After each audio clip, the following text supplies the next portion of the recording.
Messieurs, dames, nous allons poursuivre et cette fois-ci avec un programme Made in CPME 31, mixeur. Et nous avons Nathalie Bardouil de chez Opus Fabrica pour vous parler du sexisme en entreprise. Merci.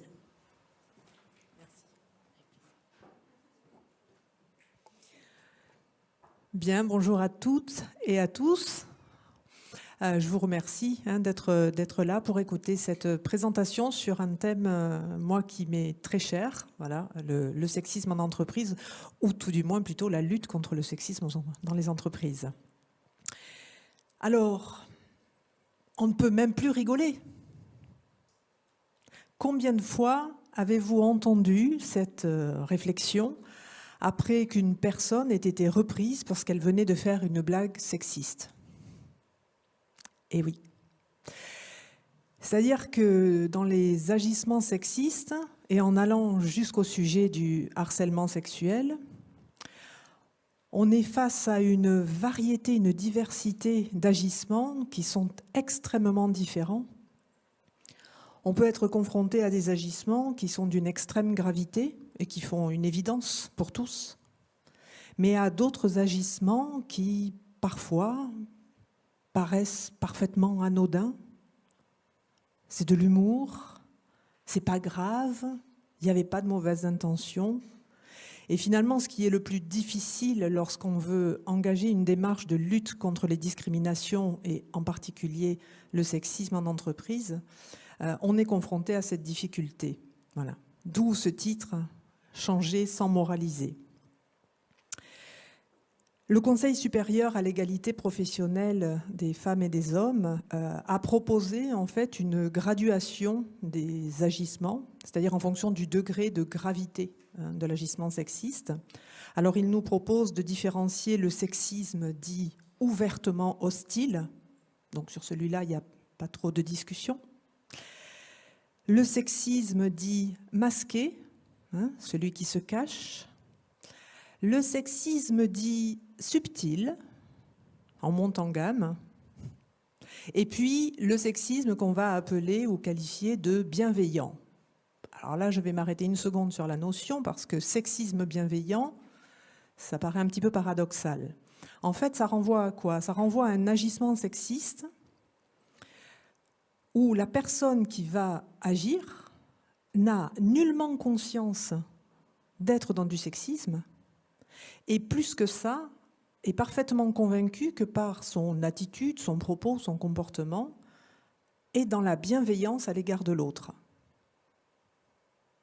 Et c'est là un endroit bien difficile, parce que là, cette personne-là, comment on va lui expliquer, alors qu'elle est convaincue, profondément convaincue que c'est de la bienveillance, que non, il s'agit de sexisme et de discrimination. Il y a une définition, enfin une notion dont on parle beaucoup, c'est celle qu'on dit du sexisme ordinaire, puisque finalement il y a une grande banalisation des agissements sexistes, donc on parle de sexisme ordinaire. Alors ça recouvre différents types d'agissements. On va retrouver effectivement les remarques et les blagues sexistes dont je parlais tout à l'heure, les interpellations familières du type « Salut petite, bonjour ma mignonne ». Les incivilités basées sur le genre, l'obligation de se conformer aux stéréotypes. Une femme, ça met une robe. Moi, je suis très conforme aujourd'hui. La séduction feinte. Et enfin, les propos sexistes sur la maternité et les charges familiales. Alors, vous avez bien conscience que la liste n'est pas tout à fait exhaustive. On peut penser à d'autres. C'est compliqué d'embaucher des femmes parce que une fois par mois, elles ont des sautes d'humeur. Bien, voilà, c'est tout ça qu'on appelle le sexisme ordinaire.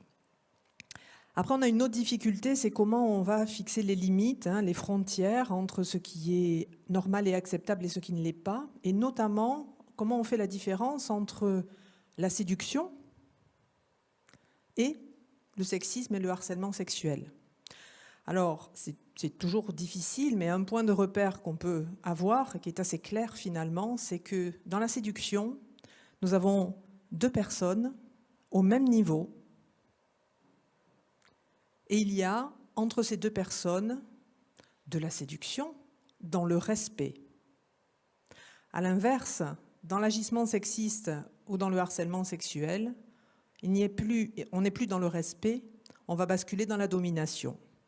Il y en a un qui prend le pouvoir sur l'autre. Ce qui est important lorsqu'on veut agir contre le sexisme en entreprise, ça va être d'être en capacité d'agir sur les causes profondes, les causes racines, non pas racistes. C'est tout le champ des discriminations qui déboule dans mon cerveau. S'attaquer donc aux causes racines et donc comprendre l'origine des discriminations sexistes. Pour les comprendre, il faut comprendre qu'il y a un phénomène cognitif de catégorisation sociale. Ce processus de catégorisation sociale, il est normal et il est extrêmement utile. La société dans laquelle nous sommes nous propose un certain nombre de repères, de codes, de repères éducatifs avec lesquels nous nous construisons et qui nous permettent d'appréhender le réel. On appréhende le réel, pour l'appréhender, on a besoin de savoir qu'est-ce qui est quoi. Donc on observe, on est face à des phénomènes et on les comprend, on les décode en les affectant à différents types de catégories. Cette catégorisation sociale, elle nous conduit en fait à intérioriser un certain nombre de stéréotypes et de préjugés qui vont orienter à la fois nos émotions et nos comportements. C'est comme ça que ça marche. En matière de sexisme, bien, les catégories, vous vous en doutez, ce sont les catégories de genre. Donc il y a la catégorie des hommes et la catégorie des femmes. Alors on est déjà actuellement en train de se dire, c'est peut-être pas les deux seules catégories, mais je vais passer sur le sujet. Donc il y a deux catégories et surtout ce qui est important, c'est qu'il y a des caractéristiques bien définies pour savoir qui est homme, qui est femme. On est défini comme homme ou femme en fonction du fait que l'on présente un certain nombre de caractéristiques. Ça commence très tôt, dès la petite enfance. Alors on va dire des petits garçons qu'ils sont forts, curieux, autonomes. À chaque fois qu'ils vont adopter des comportements conformes à ces caractéristiques, on va les encourager, les féliciter, les valoriser. Ils sont vraiment des garçons. Quant aux petites filles, on dira d'elles qu'elles sont jolies, mignonnes, fragiles, sensibles, à l'écoute, généreuses. Et chaque fois qu'elles vont avoir ces comportements-là, là encore, on va les encourager. Garçons comme filles, lorsqu'ils n'auront pas les comportements conformes, se verront être réprimandés, critiqués, voire même parfois sanctionnés. Plus tard, à l'âge adulte, eh bien, on va considérer qu'un homme, un vrai, il est fort, il est assertif, il est compétitif, il est protecteur. Quand la femme, elle, est attentionnée, à l'écoute, bienveillante, et tout cela va énormément influer sur les choix d'études, sur les choix professionnels de chacun d'entre nous, mais également sur la façon de recruter, sur la façon de manager, etc. Alors on peut sourire parce que ça ressemble un petit peu à des caricatures. On connaît tous des hommes qui sont bienveillants, attentifs, doux, assertifs et compétitifs. Et puis on connaît des femmes très compétitrices, ce qui ne les empêche pas d'être extrêmement à l'écoute et bienveillantes pour autant. Mais même si on peut sourire de ces caricatures, ces stéréotypes, ils sont ancrés en nous profondément, j'ai même envie de dire malgré nous. Ils orientent notre perception du monde, notre perception des autres, nos préjugés, nos émotions, notre analyse des situations et donc, in fine, nos comportements. Et comme il s'agit d'éducation et de culture, nous sommes tous concernés. Lorsqu'on veut s'attaquer au sexisme en entreprise, il y a une erreur vraiment à ne pas commettre, c'est celle de croire que seules des personnes mal intentionnées vont avoir des comportements sexistes. En fait, nous pouvons tous, tour à tour, être tantôt victimes, tantôt auteurs, même si on n'en a pas conscience, tantôt témoins. Quant aux personnes qui ont des agissements sexistes, eh bien, des agissements sexistes, disons, en pleine conscience d'être dans le sexisme, et sans vergogne, je dirais, eh bien, ces personnes-là, elles vont d'autant plus souvent et d'autant plus facilement avoir ces agissements qu'elles sont dans un environnement relationnel et social qui ne dit rien, qui ne dit mot consent. Le plus difficile, lorsqu'on va vouloir engager une démarche de lutte contre le sexisme en entreprise, ça va être de pouvoir avoir une démarche impactante en ayant une approche positive et engageante. C'est un sacré exercice sur un sujet comme celui-là. Il est bien sûr essentiel de rappeler la loi, de donner des informations, mais le changement, il passe nécessairement par la prise de conscience à la fois individuelle, et finalement assez intime et personnelle, et collective. Alors parce que comprendre et savoir ne suffisent pas à changer, avec notre équipe, nous avons imaginé un autre chemin. Expérimenter, ressentir, partager et finalement pouvoir transformer. Et parce que la culpabilisation et la moralisation n'ont jamais eu d'impact positif, nous avons choisi de proposer une approche ludique d'immersive learning en utilisant le jeu vidéo. Parce que c'est un sujet sérieux et complexe, il y a eu en amont 3 ans de recherche, de conception, de tests, et nous avons pour cela réuni des experts du game design, de la pédagogie et de la psychologie. Ce jeu, il s'appelle Recover. Il vous embarque en fait dans un parcours progressif qui va solliciter à la fois et tour à tour l'émotion, la réflexion et l'engagement dans l'action. C'est une aventure ludique où le joueur incarne un personnage, Charlie, qui débusque les actes de discrimination et qui choisit comment agir. Mais comment agir avec un exercice qui va permettre de prendre conscience du combat émotionnel que suscite la situation à laquelle on est confronté. Dans le jeu, Charlie sera tour à tour témoin, auteur et victime. Ce qui va permettre aux joueurs de faire une expérience complète à 360 degrés de tous les types de situations et de toutes les postures. Ce que je vous propose, c'est qu'on regarde une vidéo qui est un extrait du jeu Recover, que je vais commenter un petit peu. Et si vous voulez plus tard pouvoir l'expérimenter, on a amené une version pour que vous puissiez jouer donc sur le stand d'Opus Fabrica si ça vous dit. Je vous propose de regarder cette courte vidéo. Voilà, donc vous avez Charlie dans les bureaux qui va donc rencontrer ses collègues. Vous avez au coin de l'écran 2 points d'exclamation dans un fond rouge. Ça, c'est un bouton qu'on utilise quand on joue pour flaguer. On va prendre en flagrant délit un agissement sexiste à chaque fois qu'on va en voir un. Et puis, on va décider comment on répond. Vous voyez, vous avez 4 possibilités à chaque fois. Elles sont basées sur 4 attitudes un petit peu instinctives qu'on peut avoir. L'attitude passionnée, l'attitude rationnelle, l'évitement ou le cynisme. Et en fonction du choix que je fais, la suite de l'histoire, bien sûr, n'est pas la même.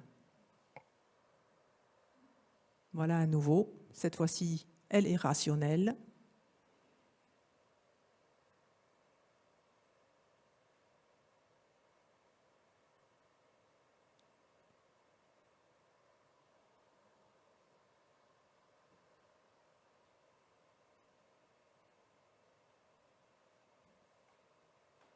Sachez que l'ensemble des dialogues ont été écrits à partir d'une énorme étude documentaire de témoignages de personnes. Donc tout ce qui figure dans le jeu est basé sur des histoires réelles.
Voilà, The Seed Crew, c'est le studio de jeux vidéo avec lequel Opus Fabrica travaille pour pouvoir effectivement proposer cette solution ludique aux entreprises. Je fais un petit clin d'œil d'ailleurs parce qu'aujourd'hui je suis très très honorée de faire cette présentation dans le cadre du programme Mixeur. Il faut savoir qu'il y a 2 ans, moi j'avais été invitée par un adhérent de la CPME à une soirée Mixeur.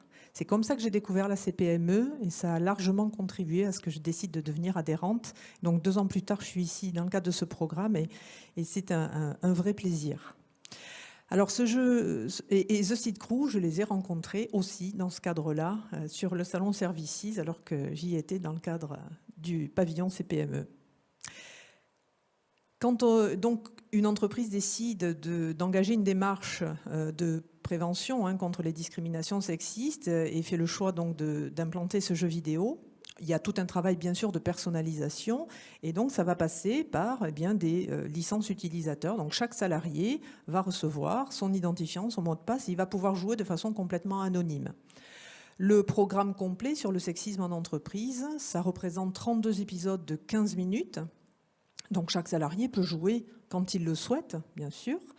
32 épisodes, alors ce qu'on recommande en fait pour que ça fonctionne vraiment, je vous le disais, il faut faire une transformation individuelle et collective. Donc chacun joue individuellement, puis au bout de quelques épisodes, on va organiser des ateliers collectifs, voilà, qui sont animés avec des spécialistes pour partager, mettre en mots les expériences qu'on a faites, ce qui nous a paru évident, ce qui nous a paru compliqué, ce qu'on n'a pas compris, et engager le débat et la discussion. Puis à nouveau une période de jeu individuel et à nouveau un atelier collectif.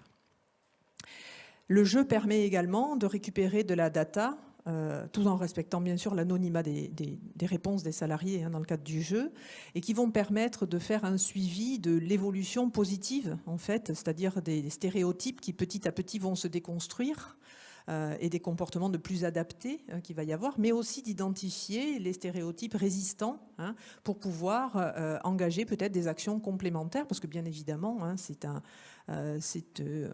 dispositif, mais qui ne peut pas répondre à tout, il n'est pas magique, il doit s'inscrire dans une démarche beaucoup plus globale. Et voilà, donc le jeu individuel, les ateliers collectifs et la data pour pouvoir piloter et bâtir son plan de prévention. Je vais terminer cette intervention en partageant avec vous finalement les raisons pour lesquelles moi j'ai voulu depuis longtemps m'engager sur ces sujets-là. Ici à la CPME, nous sommes des chefs d'entreprise, donc je vais vous en parler de ce point de vue-là. Il y a une première raison, c'est que chez nous à Opus Fabrica, un de nos pôles d'expertise, c'est d'intervenir en prévention des risques psychosociaux et des violences au travail. Et je peux vous dire que depuis le nombre d'années que nous accompagnons des entreprises sur ce sujet-là, malheureusement, on nous appelle trop souvent parce qu'il y a eu un gros problème, et non pas pour faire vraiment de la prévention. Et donc, ça nous permet, nous, de mesurer l'ampleur du phénomène et la gravité des conséquences pour les personnes qui le subissent, mais aussi pour les personnes qui en sont témoins. Voilà, l'impact est toujours très fort, et je vous assure que dans ces cas-là, il vaut mieux prévenir que guérir. La deuxième raison, c'est que moi-même, je suis une femme chef d'entreprise et que sur mon parcours professionnel, j'en ai rencontré quelques-unes de ces situations d'agissement sexiste. Quand on dit que la culture et l'éducation sont à la racine de tout ça, je pense que moi j'ai eu beaucoup de chance, ça ne m'a pas du tout freinée. J'ai eu certainement beaucoup de chance parce que j'ai grandi dans une famille où le père et la mère étaient à égalité, travaillaient tous les deux, qu'il n'y avait pas de différence, on n'était pas dans ces vieux schémas-là. Et puis j'ai grandi avec 3 frères, donc au milieu des garçons, je pense que j'ai dû développer mes capacités à être dans un environnement masculin, mais pour autant, ça n'a jamais été agréable lorsque j'y étais confrontée. Voilà. Et puis, il y a un autre sujet. En tant que chef d'entreprise, comme vous, je suis face à des enjeux très importants pour l'avenir de mon entreprise en matière de recrutement et de fidélisation des talents dont mon entreprise a besoin pour réussir. Et là, tous, nous avons un sacré défi devant nous à agir sur l'ensemble de ces questions et le sexisme en fait partie. Je pense que, bien heureusement, les attentes et les exigences des jeunes salariés évoluent et qu'une entreprise dans laquelle il y a des agissements sexistes, c'est une entreprise dans laquelle ils ne resteront plus. Voilà, donc on a un véritable enjeu RH de ce côté-là.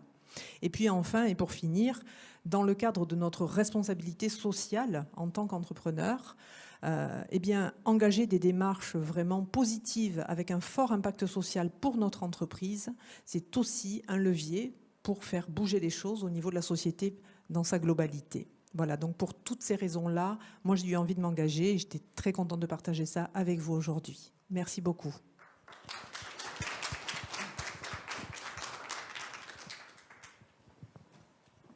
Merci beaucoup Nathalie. Je vous invite à la rejoindre sur le stand d'Opus Fabrica pour pouvoir échanger et répondre à ces questions et découvrir encore plus le jeu montré sur cette vidéo. Nous faisons une courte pause et d'ici quelques minutes, nous allons venir sur une nouvelle thématique, la communication. Et je vous dis à tout à l'heure. Merci.